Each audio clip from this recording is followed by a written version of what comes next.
સારું છોકરાઓ, આજે આપણે 10માનું ચેપ્ટર 15 આંકડાશાસ્ત્ર સ્ટાર્ટ કરીએ. બરાબર છે? પહેલા ધીમે ધીમે સહેલું ચેપ્ટર ચાલુ કરીએ. આજે ઓનલાઈન છે ત્યાં સુધીમાં ધીમે ધીમે સેટ થઈ જાય પછી આપણે નેક્સ્ટ ડે બાય ડે આપણે શું કરશે તો કે થોડા થોડા અઘરા ચેપ્ટર લેતા જઈએ, વાંધો ન આવે. પહેલા તમને અત્યારે આવડે એવા ચેપ્ટરથી સ્ટાર્ટ કરીએ. પેલું છે આપણે ચેપ્ટર 15 આંકડાશાસ્ત્ર.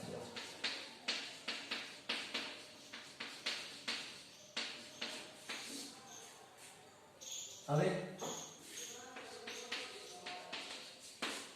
એમાં આપણે ત્રણ વસ્તુની વાત કરવાની છે. પેલું છે મધ્યક. મધ્યકને દર્શાવાય x બાર વડે. x ની ઉપર લીટી એટલે એને કહેવાય x બાર. બીજું છે મધ્યસ્થ. મધ્યસ્થને દર્શાવાય કેપિટલ M વડે. અને ત્રીજું છે બહુલક. બહુલકને દર્શાવાય કેપિટલ Z વડે. આટલું ક્લિયર? પહેલા આપણે જૂનું જે છે એમને યાદ કરી લે પછી આગળ વધશે. તો મધ્યસ્થનો બીજો શબ્દ કહીએ તો સરાસરી કહેવાય. શું કહેવાય એમને? સરાસરી. બરાબર છે? કઈ રીતે? તો કે ધારો કે મેં 5 સંખ્યા લીધી, 1 2 3 4 6. હવે 5 સંખ્યા લીધી છે. હવે પાંચેય સંખ્યાની સરાસરી જોતી હોય તો શું લખાય? x બાર બરાબર પાંચેયનો સરવાળો એટલે 1 2 3 4 6 છેદમાં કેટલી સંખ્યા છે આ? 5. તો ભાગ્યા 5 કરી નાખો. ટોટલ મારો 6 ને 4 10, 10 ને 3 13, 13 ને 2 15, 15 ને 1 16. તો 16 ભાગ્યા 5. તો ભાગાકાર આવડે? ઘણાયને એવું હશે પોઈન્ટ વાળા ભાગાકાર ભૂલાઈ ગયા છે તો હું અહીં કરી દઉં 16 ભાગ્યા 5. તો 5 તેરી 15. કેટલા વિધા? 1. જ્યારે ભાગાકાર પૂરો થઈ જાય, સમજો એકવાર ફરીથી, આવડતું હોય તો કઈ વાંધો નહીં. જ્યારે ભાગાકાર પૂરો થઈ જાય પછી પોઈન્ટ મૂકી દેવાનો. બરાબર છે? હવે ઘરનો 0 મૂકવાની છૂટ છે, ત્યાં સુધી છૂટ નથી. પોઈન્ટ પછી ઘરના 0 ગમે તેટલા મૂકી શકાય. તો 5 દુ 10. તો કેટલો આન્સર આવ્યો? 3.2. મધ્યક આવી ગયો તમારી પાસે. હવે મધ્યક અથવા સરાસરી સરખું છે ક્યારે? જ્યારે તમારી માહિતી જે એક એક આંકડામાં હોય ત્યારે. પણ આના પછી આવૃત્તિ વિતરણ પણ તમે ભણ્યા છો, એ આપણે હમણાં વાત કરીએ. બીજી એક વસ્તુ ખાસ કે આનું સૂત્ર બનાવવું હોય તો હું બનાવી શકું. કઈ રીતે? x બાર બરાબર આ જે માહિતી છે, જે સંખ્યા છે એને xi કહેવાય. શું કહેવાય? આ બધી સંખ્યા છે એને xi કહેવાય. પણ જો મારે એનો સરવાળો કરવો હોય તો એને સિગ્મા xi કહેવાય. શું કહેવાય? Sigma xi. છેદમાં સંખ્યાને આપણે શું કહીએ તો કે આવૃત્તિ કહેશે. શું કહેશે? આ જે સંખ્યા છે આને xi કહેવાય. આ પેલું એટલે x1 x2 x3 x4 x5 બધાયને સાગમટે કેવું હોય તો શું કહેવાય? xi. તમે બધાયનો સરવાળો કરો તો એને શું કહેવાય? Sigma xi. આટલું ક્લિયર? પછી છેદમાં આનો સરવાળો છેદમાં n. n એટલે જે સંખ્યા છે તો થઈ ગયું સિગ્મા xi upon n. અને n નું બીજું નામ સિગ્મા fi પણ છે.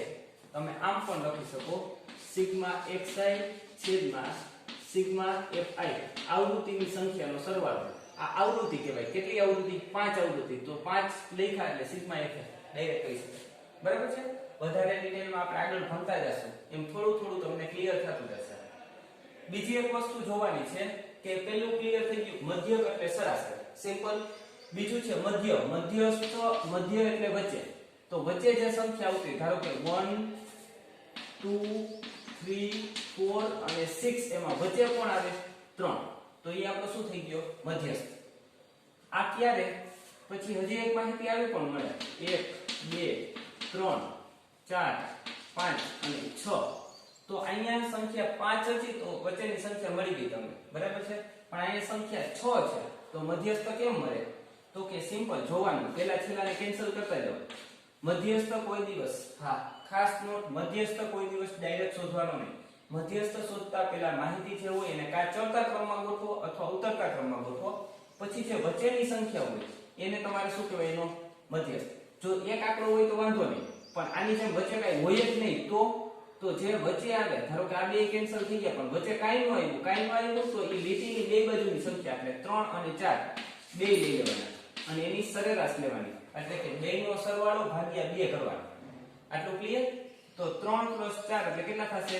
7. 7 ભાગ્યા 2 એટલે કેટલા થાય? 3.5. આ તમારો મધ્યસ્થ. હવે આના ઉપરથી એક સૂત્ર બનાવી જોજો, બહુ સરસ મસ્તનું સૂત્ર છે કે આ એક સંખ્યા ગણો 1 2 3 4 5 પાંચ સંખ્યા થઈ એટલે એકી સંખ્યા કહેવાય. કેવી સંખ્યા કહેવાય? એકી. એકીને કહેવાય અયુગ્મ. શું કહેશી? એવી જ રીતે ગણો 1 2 3 4 5 6 એટલે કેવી સંખ્યા થઈ? બેકી સંખ્યા. બેકીને કેવું કહેવાય? યુગ્મ સંખ્યા. આટલું ક્લિયર? હવે એનું સૂત્ર તમારે બનાવવું હોય તો એકી સંખ્યા હોય તો n+1 / 2 બરાબર મધ્યસ્થ. આટલા હું અવલોકન. હવે જોજો કઈ રીતે કર્યું તો કે અહીંયા સંખ્યા કેટલી હતી ગણો 1 2 3 4 5 5 ને 1 કેટલા થશે?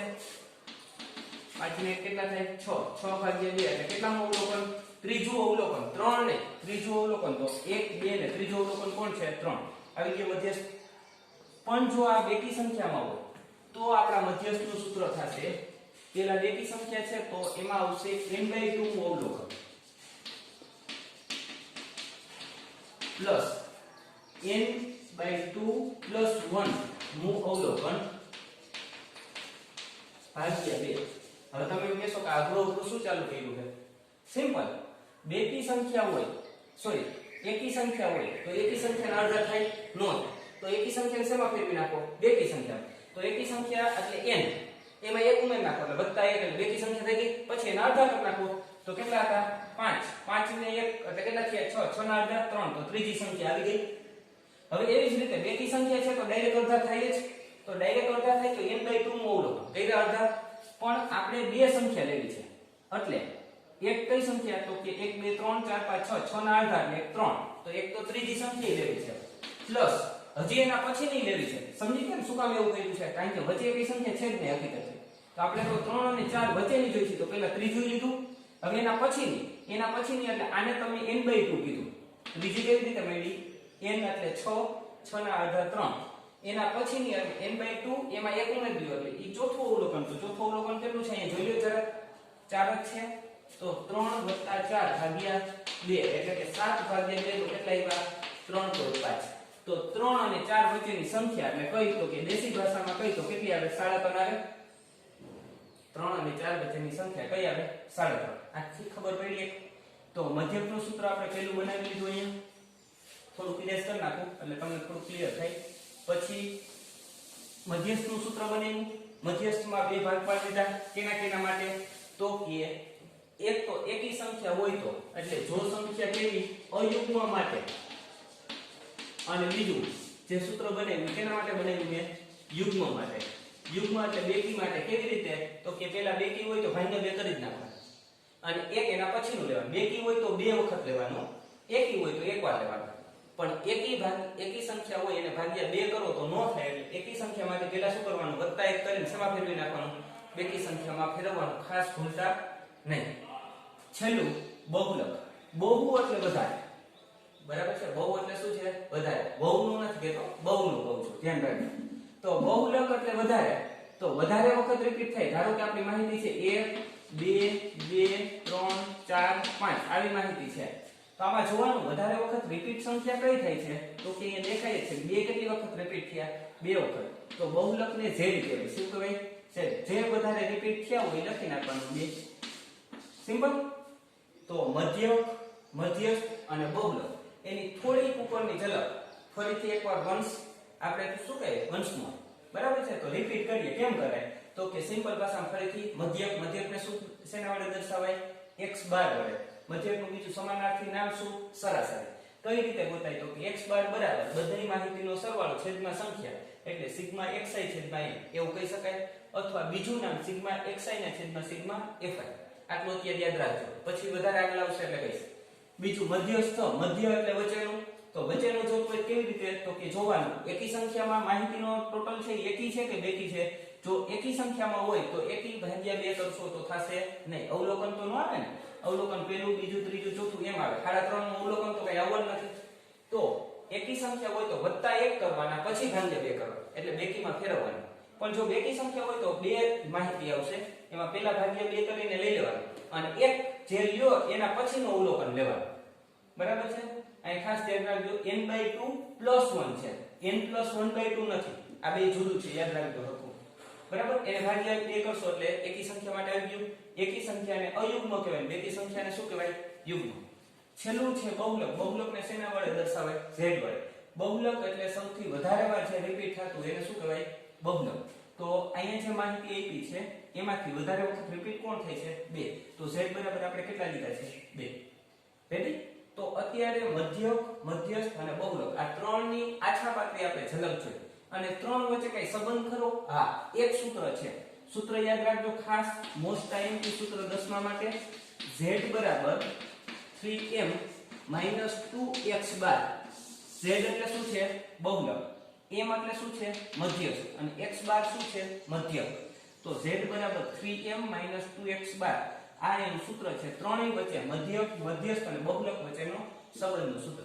બરાબર છે? નેક્સ્ટ હવે આવૃત્તિ વિતરણમાં કેમ હોય? બરાબર છે? આ તો નોર્મલ સિંગલ આંકડામાં માહિતી આવે. ડબલ આંકડામાં માહિતી હોય કે 10 થી 15 વચ્ચે ધારો કે તમારી ટેસ્ટ લીધી, હું તમને કાચા પાતળું ઉદાહરણ આપું કે તમારી 100 માર્કની ટેસ્ટ લીધી, એમાં એમ કે 10 થી 20 માર્ક વચ્ચે છોકરાઓ આવ્યા હોય ટેસ્ટમાં માર્ક્સ, એવા કેટલા વિદ્યાર્થી? તો એ તમારે ગણી અને કહેવાનું છે. રેડી? તો એ આવૃત્તિ વિતરણમાં થાય. એ નેક્સ્ટ આના પછીમાં આપણે જોશું. રેડી? આટલું રાખીએ અહીંયા.